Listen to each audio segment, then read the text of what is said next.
Master Skywalker, what are we going to do? How are you going to get around that one? All right. This is where Doug defends Anakin for killing the younglings. Yeah.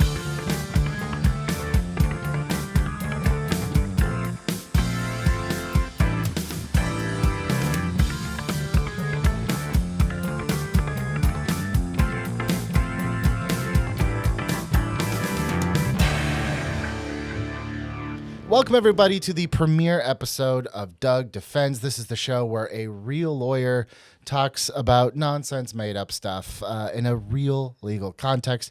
I am Billy Business, but of course, we don't have a show if there's no Doug defending anything.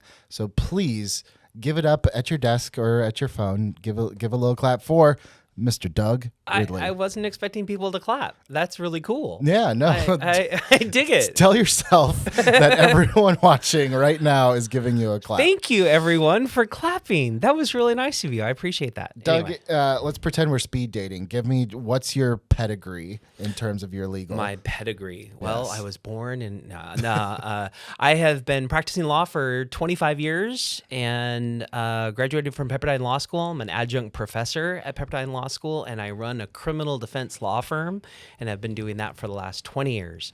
So I've got a background as a prosecutor. I've got a background in other big areas of law, but most of my time these days is a criminal defense attorney. So what you're saying is, while we're here talking about pop culture, 5 people every minute are going to jail because you're not helping them. Well, maybe. Yeah, sweet. Maybe, Okay. but they'll understand. They're gonna watch the show and they'll get listen to this in the cell block. And Right. They're like, oh man, if he'd only been available for I me. want that guy defending me. But So yeah. I know you passed the bar in California.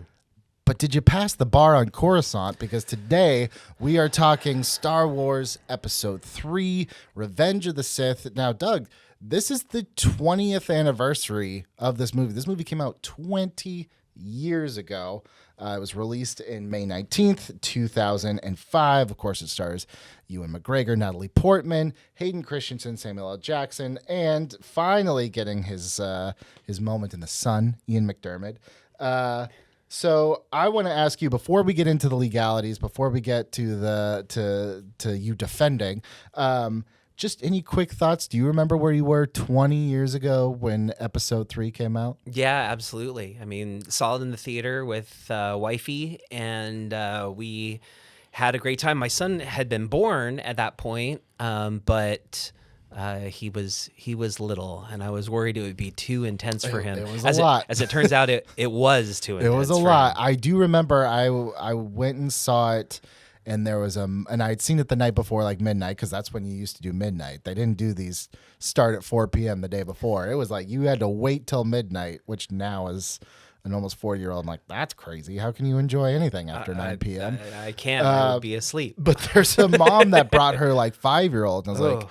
you know what's going to happen at the end of this, right? Like, Yeah. it's pretty there's gnarly. Gonna be a barbecue. Yeah, more than I thought that they would do.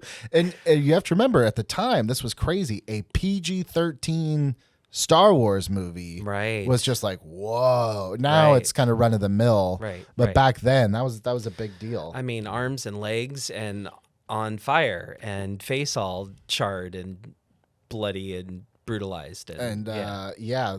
and even just the dark thematics of your hero is now doing unspeakable things. Younglings. Younglings. Oh, we're gonna Younglings. get to those younglings, Douglas. Just yeah.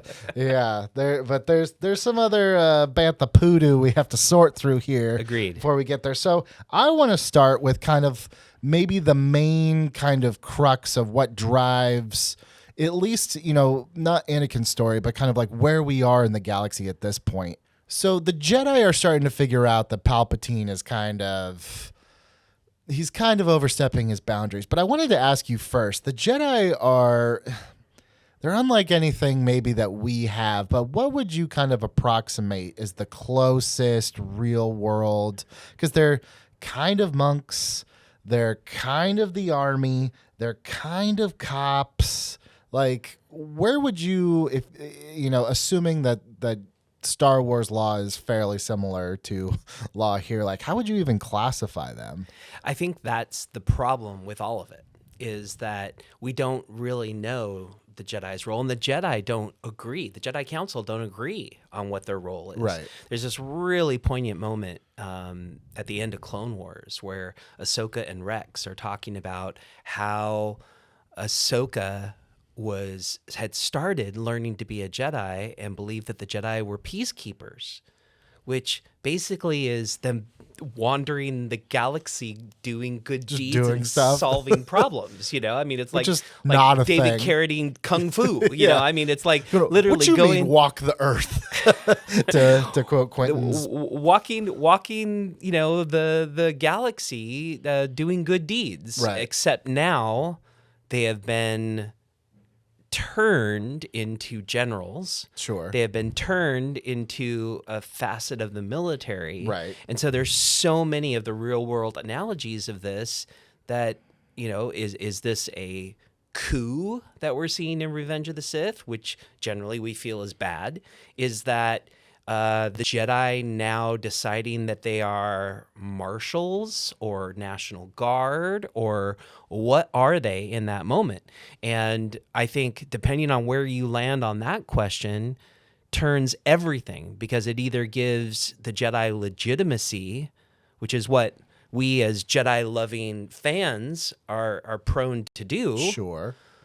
Or it makes them the enemy, which is the viewpoint of Anakin and Palpatine. And there's so much stuff there that says, he's stayed in office too long. Right. Well, he stayed in office too long because the democratically elected Senate democratically allowed him to stay in office too long. Right. It's not At like least he at this did- point. He didn't technically do anything wrong at that point. I mean, wait. I see your face. No, Hold no, on. you're not Assuming wrong. we don't know that he started it on the other side, Right. But as a citizen, he hasn't done anything that we didn't ask him to do. Right. But I want to ask you too. We're talking about Revenge of the Sith, but I've always found it a little weird.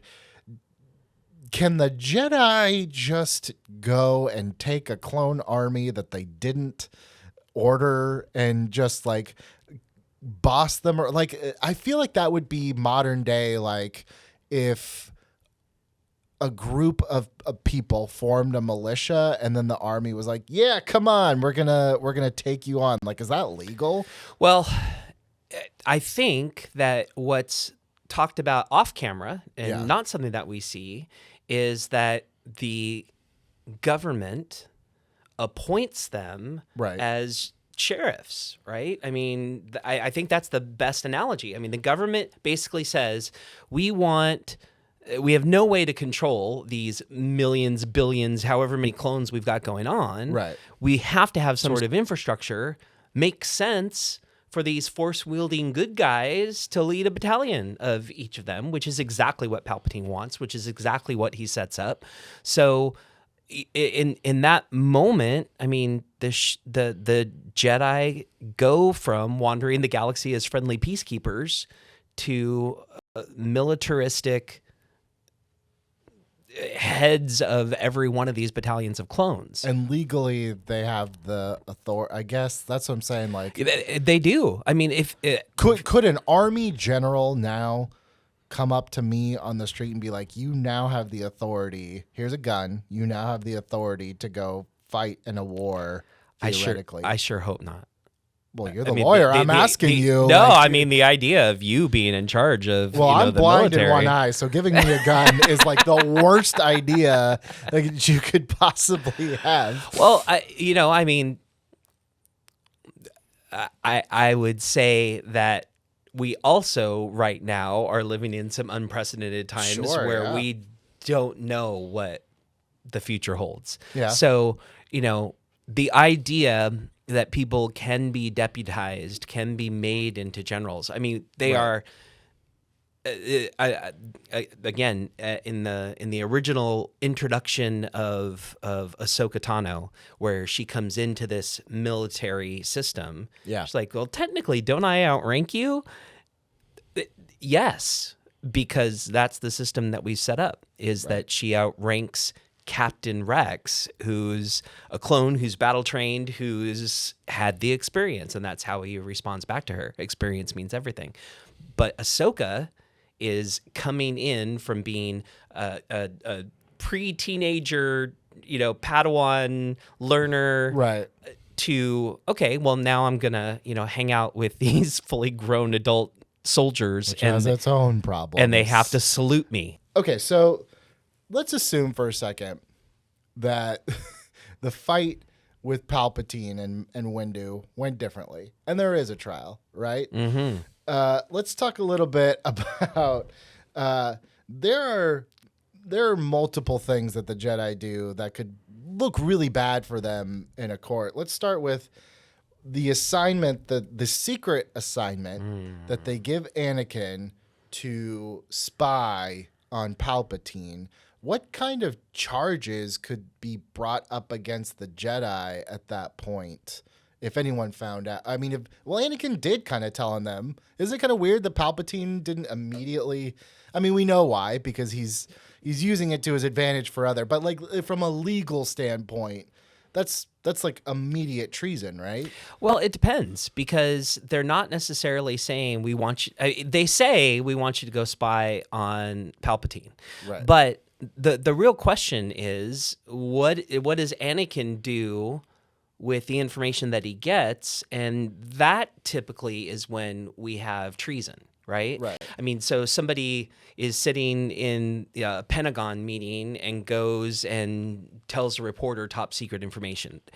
It's not necessarily the intent to come in, it's what you do. So when Mace Windu tells Anakin that he wants him to spy on the chancellor, Right. I mean, really what he says at first is, we want you to report back to us on what you hear.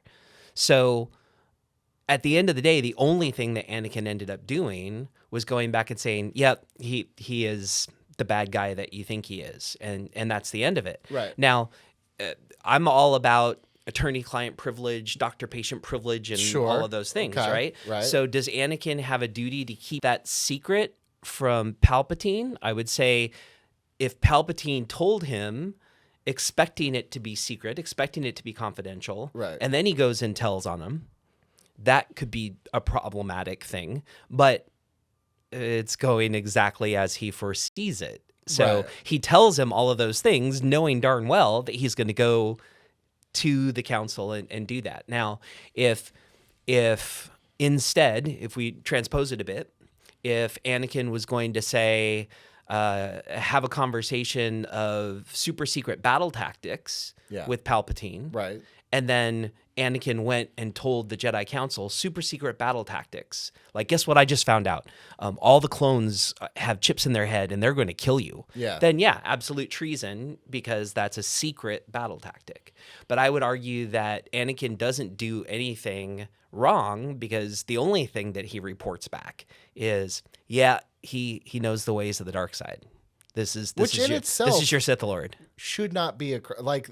I feel like that's where we start to get into this weird territory of like, he's a Sith Lord. What crime is that? That's a religious belief, essentially, right? Right. I mean, that in and of itself would be like somebody saying, I believe evil things, Right. and being in government. As it turns out, there's a lot of people in government that Well, I guess, believe like, some evil things. The evilest. I guess like maybe you could say someone who like a Satanist or something, Maybe that's the closest, or these days, people who have Nazi beliefs, Sure, are generally the most demonized people in society, right? I mean, the worst thing for a long time, the worst thing you could call anybody, oh my God, you're a Nazi, For good reason, by the way. Right. No, 100%. and yes. And so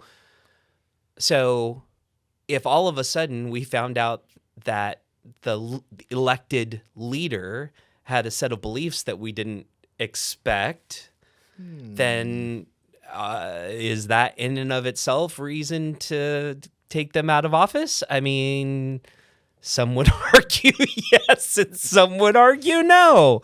Tell me more, Doug. So, looking to stay off any lists as much as possible. But yeah. Okay. So when they go to arrest Palpatine, he brings a couple Jedis with him. Yeah. Would you say that he brings his backup? Yeah, I mean, he brings a whole posse in.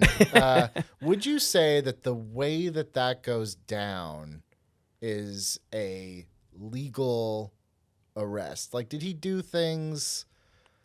It just seems like it was just very like, you're under arrest for what? Because you're bad, Yeah. Like, I don't think you can do that. And that's the problem. And Yoda acknowledges that in the Jedi Council meeting. It says this is a dark path that we're about to go down. This is serious stuff. This is a point of no return that we go down. If we are going to decide to remove someone in office, Sith Lord or not Sith Lord, who's been elected, democratically elected, supported by the Senate, and we're going to go in and make a decision to remove them because we disagree with their beliefs, dark path. And I would agree. It's a very dark path that they go down, and I don't know what their legal justification is for it at that point.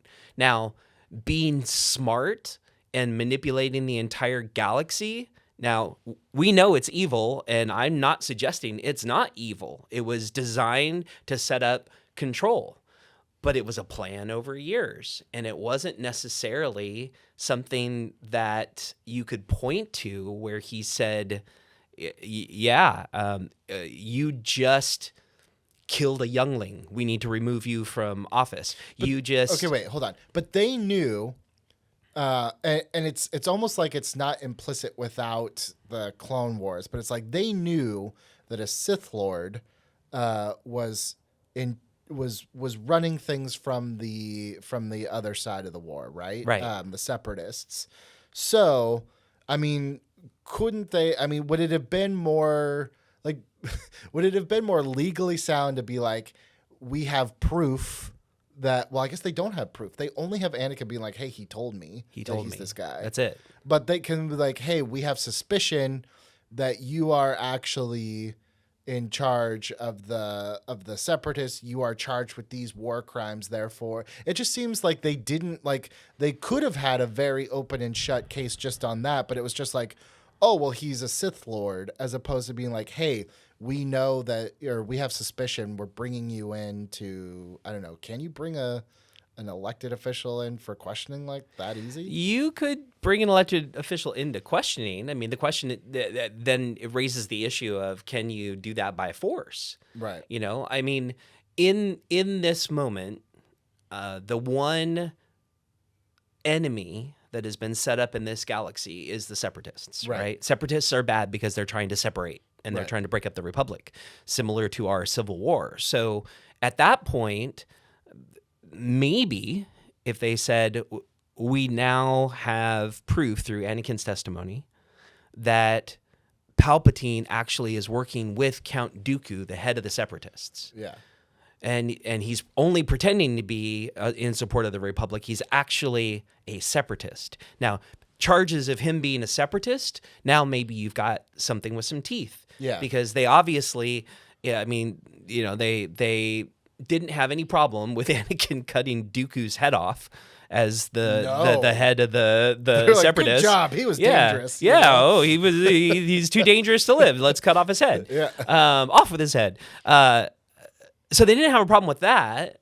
So potentially linking in as a co-conspirator, Palpatine with Dooku, then maybe Palpatine has committed crimes because he's besties with Dooku.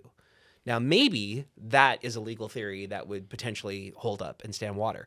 But as much as I am anti-Sith, as much as I am as pro-Jedi as you can possibly get, yes, from a legal standpoint, is just holding that Sith belief in and of itself wrong? It can't be. Right. I mean, it is wrong, and it is evil, and it is bad, and we know Sith are bad, but is it illegal to be a Sith?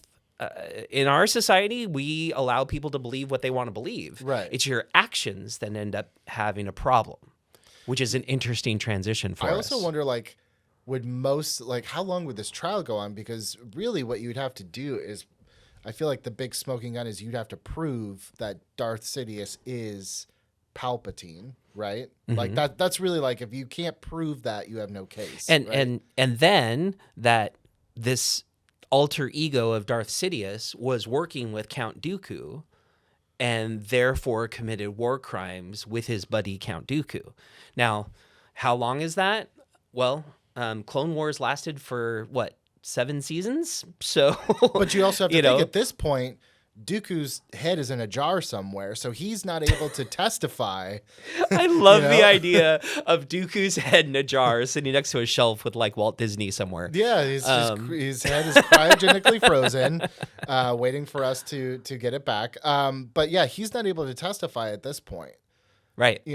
And theoretically, since the arrest happens around the same time that Obi-Wan takes out Grievous, it's like anyone that would really have any direct contact, it would just be like Newt Gunray and the Separatist leaders, and I'm guessing who are alive so far, but at this moment. But assume that it's kind of like a what if, right? Like assume Mace does stop himself and he arrests Sidious. That means Anakin doesn't become Vader. That means Anakin doesn't go to Mustafar to kill all those Separatists. So I'm guessing, based on the way that they act in the other movies, Newt Gunray and his pals are like, we are hiding. You're never seeing us again. If Palpatine, I don't know. This is where I'm going to push back on that, because okay, this is so I'm going to put on my prosecutor and like detective hat for a second. Okay. So I get Newt Gunray in a room, and he's a coward, and we know he's a coward. Right.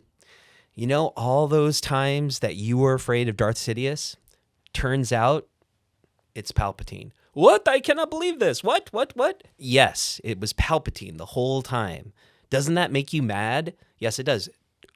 Let's get Palpatine together. Help us get Palpatine.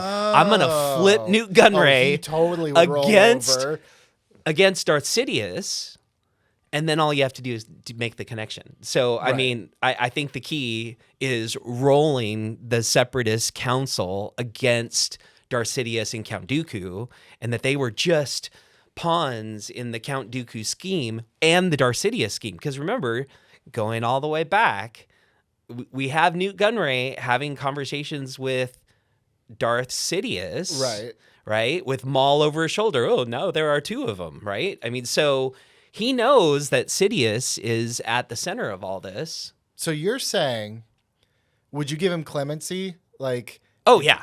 So really, what you're saying right now to me is that Newt Gunray is the most important person in the galaxy to potentially taking Palpatine down. I am defending Newt Gunray, working out an immunity deal for his testimony against Darth Sidious. Well, now we have a thumbnail, baby.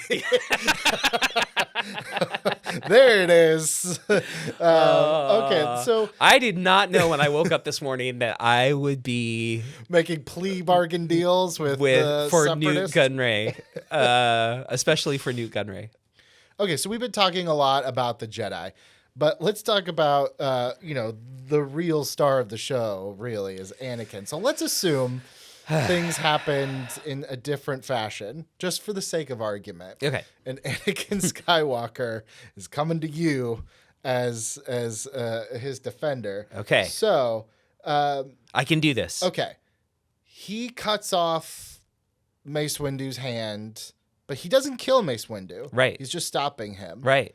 Is he legally in the right at this point for stopping an assassination attempt of the chancellor? Okay. Absolutely defensible at that moment, because there is a legal principle of self-defense and of defense of others. So I can defend myself, and I can defend you if you're in danger. Right. And the principle that we use here is that you can use exactly as much force as is needed to stop the threat. Right. So this whole idea that you don't bring a gun to a knife fight. Sure. Somebody threatens me with a knife, I don't get to shoot him in the face and be legally in the right. But if I'm using exactly enough force to protect someone, then I'm in the right. at that point. So as Mace Windu is raising that beautiful purple lightsaber and is coming down in that moment, he's going to kill his friend, the elected Anakin's friend, the Right. elected chancellor Right. of the entire galaxy. Sure.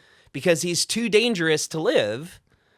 Anakin doesn't lob off Mace Windu's head at that moment. He cuts off his hands. He stops him from using the lightsaber anymore. Okay, And- wait. I want to pause you there. Yeah.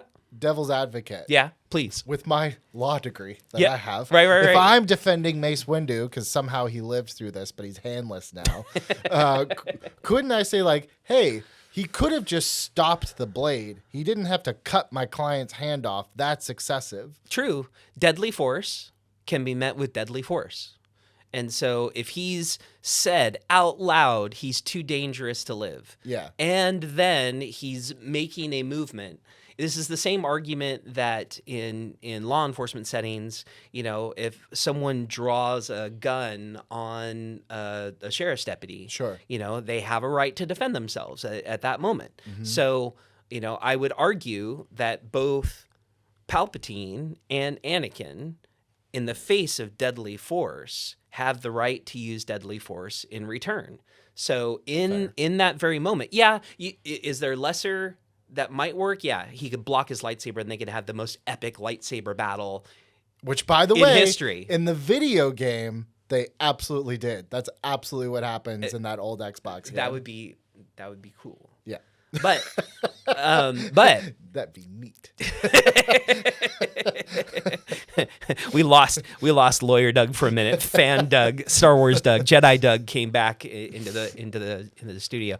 But truly, I maintain that Anakin cutting off Mace Windu's hands is defensible in that moment. Sure. And he's also of the mindset that his dear friend, mentor, father figure, elected leader of the galaxy is getting sizzled to death in the corner because he set it all up. So, Right. you know, if we just take those snapshots from Anakin's viewpoint in that moment as he storms into the chancellor's office to try to save him, in that very, very, very moment, everything that Anakin does with Mace Windu, I would argue is 100% defensible. Okay, so let's assume that went through.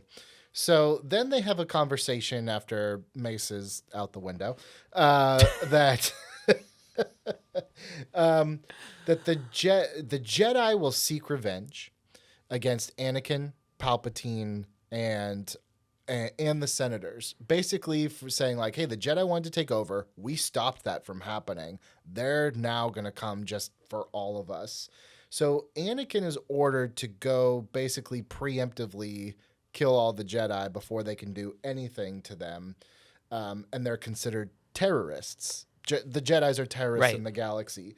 So is the idea that they're in fear of their lives enough of an argument that you could use that they were legally in the right to basically take out the Jedi? Like, essentially, it's like, you know, like in the eyes of the law, not morally, but in the eyes of the law, is it like, hey, we're just taking out terrorists, and even these kids are essentially part of this terrorist organization? I would say that once we put that label on the Jedi as terrorists, Right, and setting aside all morals, which is really hard for me to do, there's lots of precedent in our society for us deciding that an entire country, an entire people are the bad guys. Yeah. And at that point, everyone that's painted with that same brush are the bad guys, and us as the good guys are justified. You know, the whole idea of collateral damage in war is, you know, well, really sorry that when we took out Hiroshima, we killed all of these Japanese, but the Japanese were our enemies, so we justified it that way. Really sorry that when we were trying to fight in World War II in France, you know, in the middle of all of that, there were some French people that also got caught in the fire. Certainly, every German person was viewed as the enemy. And most recently, anyone connected to Al-Qaeda Yeah. was declared the enemy. And so no consequences for killing anyone related to Al-Qaeda in any way, shape, or form, whether they were the person who actually committed the crime or were the mastermind or were part of the ruling council or whether they weren't. So there's legal precedent for it. I really have a hard time going all the way that it was that Order 66 was legal because it's so morally wrong. But if I'm going to argue that Order 66 was morally wrong, does that mean that I'm arguing against any sort of wartime activity that killed innocent civilians, that killed people connected to the belief or the country or whatever? Just setting the morals aside for a second, the idea that we're going to declare this group of people the enemy, Right. is really challenging. Well, here's something. Okay. Let's assume that somehow this becomes a trial of Palpatine and Anakin versus any surviving Jedi. It's like, you guys wiped us out. And, could you make an argument that there's an assumption that the Jedi are going to attack them and all the senators, when really Mace and whoever showed up with him are the only ones that acted on anything? Like, there's no real evidence that there's a plot to do anything that Palpatine says they're going to do. Well, what I'm hoping is that all Jedi Council video hologram meetings are recorded and in an archive somewhere. Because if they are, then I'm going to pull that entire Jedi Council meeting. Yeah. And not only have him say we need to remove the chancellor from office, but they say we may have to take control of the Senate for a time. And so while Palpatine definitely jumps to, the infinite conclusion of every single Jedi is the enemy and every single Jedi is now a traitor. Sure. There is some video evidence that shows that the Jedi, through their governing council, are going to take control of the Senate, right, and take out the elected leader of the Senate. So, setting all the morals aside, the legalities of that one moment, if I have that hologram, I have a much better argument there, because if you take that hologram just completely out of context and just hit play, it is preparing to take out the elected leader of a government combined with trying to take control of the legislative body of the government. Right. So, you'd have to subpoena all those. Okay, Doug, you don't know this, but I have an ulterior motive. Part of the show is for me to make you the most hated man on the internet. Oh, no, let's do that. Let's figure this out. Okay. Yeah. No, I'm ready. This is ready. What we've been waiting for. I'm just going to say, Trial of Anakin Skywalker. They show hollows of him murking that poor little kid. Just, Master Skywalker, what are we going to do? They show that to the entire jury, the entire Senate. And then what's your game plan? How are you going to get around that one? All right. This is where Doug defends Anakin for killing the younglings. Yeah. Okay. So I've obviously put some thought into this. So here's the plan. Okay. There's two ways of going. I don't love the idea of the wartime, every single one of the Jedi are treasonous, so that's that. Right. This gets into a huge tangled web of all of the conflicts that we've had in the Middle East with kids getting killed. Right. Someone mistakenly bombing a hospital or all of those sorts of things. There's a lot of horrible, awful video out in the world historically of, in the middle of wartime, good guys doing really, really bad things, but for the greater good, right? So I don't love that argument for Anakin because, again, the little kid is so cute. Say it again. Master Skywalker, what's he going to do? I'm going to cut you apart. That's what I'm going to do. I actually think that a whole lot of what I do as a criminal defense attorney is explaining the other side of things and explaining the why. Okay. Whole bunch of what I do. People do some really, really bad things, but they do it typically either because they're having a really bad day, they made a really bad decision, or they've been twisted up mentally into a belief system. And that's where I think we get into Anakin. And I watched all of the lead up like really, really carefully and with subtitles, because sometimes it's really hard to hear the Palpatine script, in the background. Because he's like, yeah. And if you do the subtitles, it actually says, they're going to kill me. They're not going to allow me to live. That I am the only hope for saving Padme. And he is absolutely, completely twisted around that belief. And the belief not only that Palpatine, his buddy Sheev, is the only way he can save his wife and his baby that's coming in.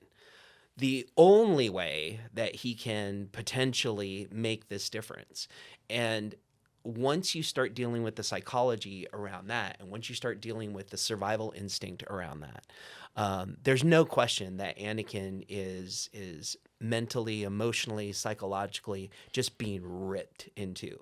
And yeah, that's what's portrayed on screen. But then you pepper in all of the stuff from the Jedi Council and how they're messing with him and twisting him around. And then Palpatine, who's legitimately twisting him around. Palpatine at this point, we get to see enough of Palpatine and Anakin to know that Palpatine is the only one that's actually caring for Anakin. Right. The only one that's giving him unconditional support and love even, which he's never known. Because he's ripped away from his mom when he was, little pod racer. So, this idea. Are you painting this whole picture for the jury too? He was ripped from his mom. Absolutely. Okay. No question. He went to the Jedi and they basically just learned to deal with it. Yeah. Okay. Yeah. You're the savior, but we're going to be really rude to you all the time. Like, you're the savior, but we're going to not allow you to train as a Jedi. Right. So we ripped you away. You had this tearful moment with your mom, and you left Tatooine, and you went into space where it was really cold, and you met a space angel, and all of these wonderful things. And now we're going to take you in front of the Jedi Council where it's cold and where we're in the middle of all of these people, and we're going to treat you like scum, like everybody else has. The seeds of the Jedi being bad were planted in the very first time that Anakin met the Council. And all the way through. I mean, if you go through and watch just Anakin's interactions with the Jedi Council and do nothing but that, leading all the way up to going into Order 66, there's not a single positive interaction between Anakin and the Jedi Council. Right. There's some nice moments between Anakin and Yoda that there are where Yoda is nice, but Yoda still is like, you got to be ready to let everybody you love die. This whole you love people thing is just bad. Even Yoda's interactions with him that are kind. Every time he's in front of the council. Meanwhile, Ki-Adi-Mundi has 4 wives, on his home planet. It's like, dude. Right? Can I have one girlfriend? One. We're just looking for one. And yeah, so what's wrong with that? So I would develop Anakin's entire relationship with the Jedi and develop every single interaction, play every single holo vid. No, wait, I have a question. Yeah. Is part of your strategy, if you're defending Anakin, are you rolling over on Palpatine and being like, Palpatine is the one, yes, Anakin did this thing, and maybe he deserves some sort of punishment, but it's actually Palpatine that you know. Oh, for sure. Okay. No. Because then I can feel better about myself. Right.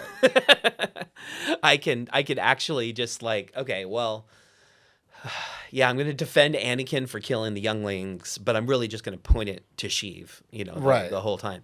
No, but I mean, truly, this idea that there's other other things going on in Anakin's mind. I mean, there's no way that Anakin woke up that morning and said, "You know what I need? This lightsaber needs to taste me seeing younglings." You know, and that's not how his days started. You know, so he had to get to a point where it's a combination of motivations. Right. Number one is, I'm going to the temple to kill these traitors that tried to just take over the government. Sure. Okay.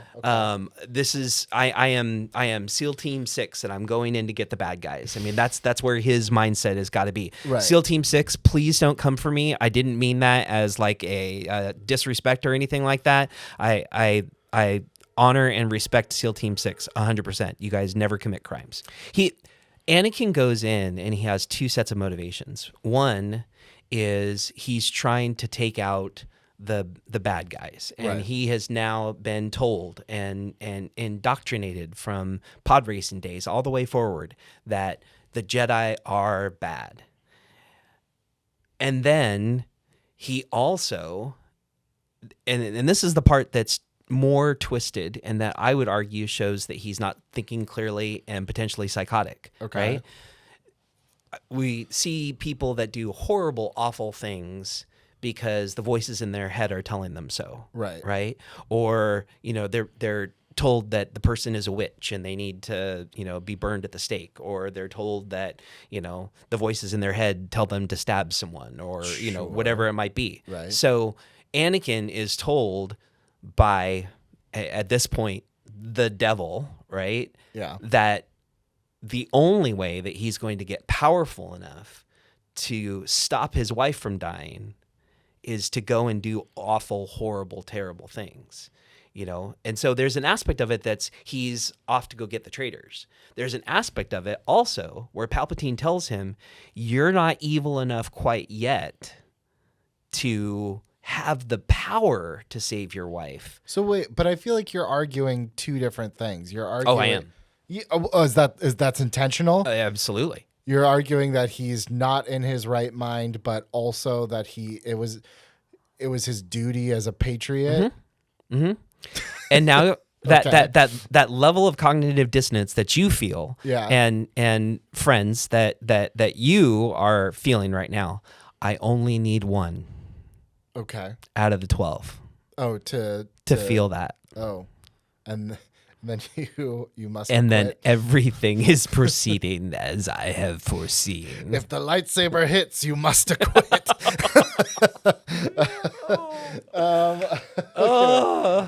So good. I do have to add this though, Yes. because you cannot get the sense for what Order 66 was Right. without watching all the Filoni, Clone Wars, Bad Batch, Tales of the Jedi, all of the other parts of it, because you can't completely understand the level of emotion and depth and the challenge that some of the clones had in even following that, Right. and following those orders.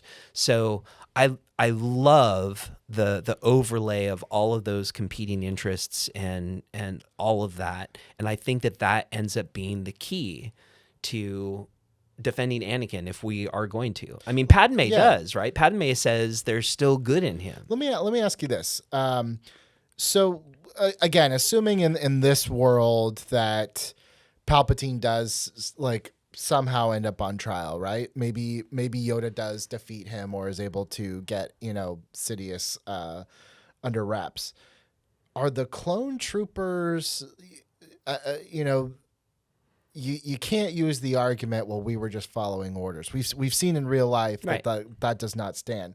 That being said, like you said, they literally have some sort of chip in their head that's like they're not in control. So it's like, can you think of any sort of like real world precedent where it's like someone is forced to commit a heinous act and there's literally they had no control over what they were doing? No, because we haven't seen that yet. But the level of manipulation, I mean, you see cult leaders doing that with people that commit horrible, awful crimes. But they still go to jail.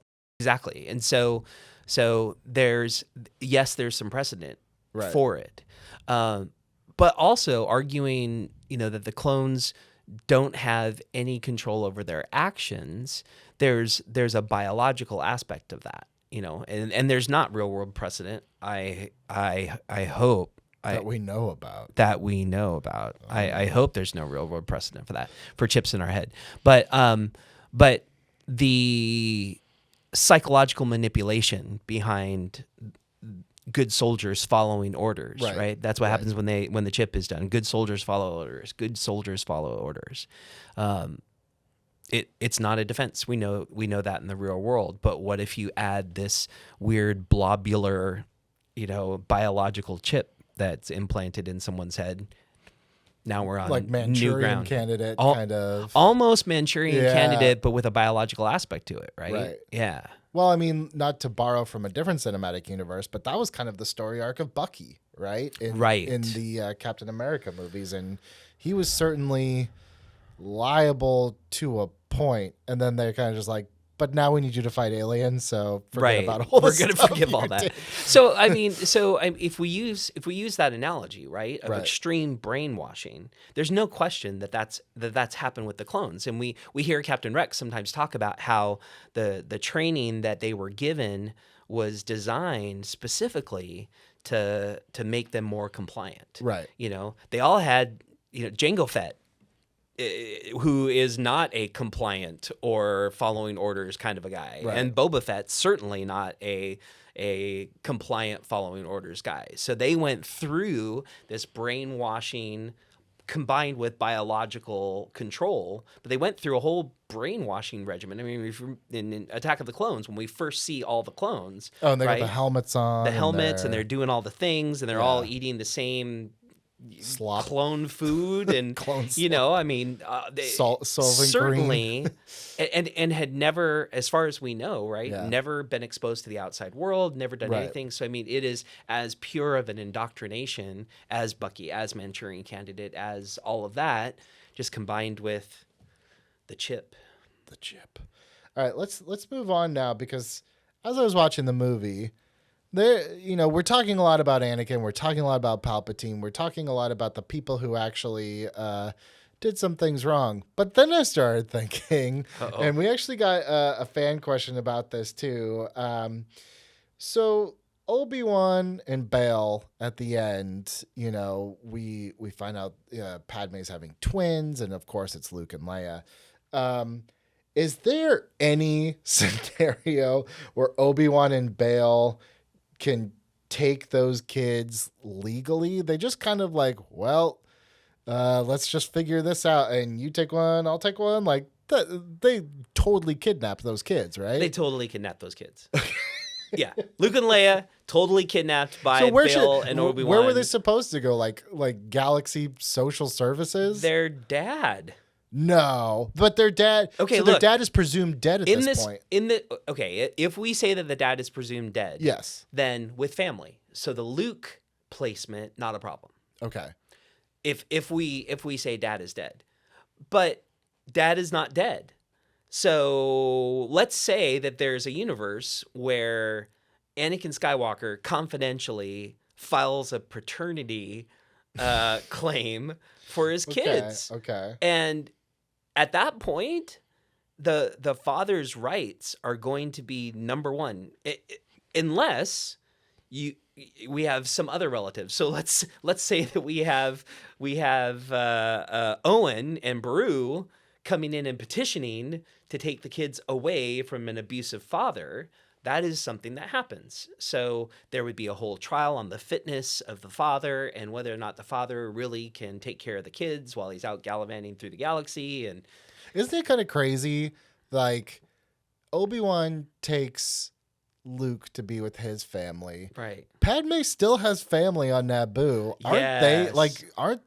Couldn't they legally be like sue Bail or press charges? And we see their family mourning in the funeral. The funeral. So yeah. Why would they not send both of them to family? They really should have probably gone with the Amidala's on Naboo. Okay, so what? I mean, Obi-Wan is kind of in hiding, but Bail, he's just like, look at my daughter. What kind of trouble is he in if they find out what he did? Well, it was kidnapping. Now in Star Wars, it's for the greater good, so that overrides all. But you're a lawyer. If I just decided to grab a baby out of You're like, it's for the greater good, I promise. No. I'm doing this for good reasons. I swear for realsies. Right. I'm taking the baby for good reasons. Well, so what's the penalty for like forging baby stealing and forging the documents? Because now Leia's, all of her documents, all her birth certificate, everything, that's all fake. Right. I mean, that's a big felony, I assume. It's a big deal. Well, I mean, it starts with kidnapping and just kind of rolls from there. I mean, right. The kidnapping would be the big charge. So Bail's not coming back anytime soon from that, right? No. And his wife, I assume, it's not like she... I mean, it could be house arrest, which is kind of funny because if you keep him at home long enough... He's going to die. Is it a death sentence? I mean, I guess it's somewhat karma. I'm sorry, Bail. I don't think that about you, I swear. I mean, is Obi-Wan still technically a kidnapper? Because he did take the baby without any legal permission, but he did deliver it to the next of kin. Yeah, I think he'd have a harder time claiming Obi-Wan as a kidnapper. I think that really, for Obi-Wan, it's more about, was he reuniting them with family, and he needed to do it quietly and in secret. Because, funny enough, Vader picks up on the fact that Luke is around and that Luke is related. Never, as he's torturing his daughter, right. He never picks up on the fact that, this might be, Padme's daughter. I mean, never once. Which is crazy because George had it all figured out the whole time. Whole time. And George said, how about we just, anyway. I'm not, Mr. Lucas, I'm not saying anything negative about you. Please understand, I respect you and I'm looking forward to meeting you someday. I'm just saying, it seems like, we're talking about Anakin, the kid killer, but it's like Bail might be in a jail cell right next to Anakin at that point. Might be. I mean, obviously they're two different crimes, but yeah, and it's for the greater good. But just deciding to adopt somebody's baby just because, they are also keeping Leia in secret. So whatever it is that they did, they did a better job of keeping Leia secret than Obi-Wan, Beru, and Owen did, because, right? Eventually Vader figures out that. Well, it's not hard when your last name is Skywalker and you didn't changing it. Yeah. That's weird. There's this person named Ridley walking around, and I remember at one point I had a baby, but then I didn't. So, interesting. Maybe Connor Ridley is related to me. It's possible. Love you, Connor Ridley. Okay, so I've been asking you a lot of questions, but we want to hear from you guys. So we have some fan questions that the people want to ask you. Now, again, we're not giving anyone real world legal advice. This is all just for a galaxy far, far away. This one is from Amy Rodriguez. This is kind of about what we were just talking about a little bit. Does Anakin have to pay child support despite not knowing that Padme ever gave birth? Now, Amy, just so you know, this is Doug Defends, not Maury Povich. You are the father. But we will have. Let's find out, Doug. No. Is Anakin on the hook for some back pay there? Well, it's a great question, Amy, and yeah. Yeah. But you can't. I think honestly, like, that's just the answer. The answer is no, yeah. Because it's like Luke is what, in his 20s when he finds out that Vader's his dad, and you assume Leia's at the same age. Like, they can't ask for money at that point. They're already legal adults. So this is an area of law that I don't spend a whole lot of time in because family law scares the heck out of me. So criminals all day, every day, but the family law aspect Child of things, killers, yes. Child caregivers, no way. no. I have stories about that, I'm not sure exactly when that time period lapses. So Okay. our family law attorneys that are listening, please put in the comments exactly where I'm wrong about this. But I have absolutely seen 18-year-olds go after their deadbeat father Right. for 18 years of child support. Sure. And I don't know when that time deadline lapses, but let's say for a second that it happens in A New Hope. Well, aren't the twins like 16 at that point? Luke and Leia are... I thought they were in their 20s. Were they? I mean, it's nebulous. Star Wars nerds, please correct us on this. Someone is so throwing something in the at their comments, screen we right want now. we want you to correct us, please. We love that. But truly, like, when we first see them, I think they're probably still young enough where I've seen these claims happen. Yeah. Where back child support, whether the father knows about it or not, is irrelevant. Okay. So yeah, pay up. All right, let's take this one. So this one is interesting.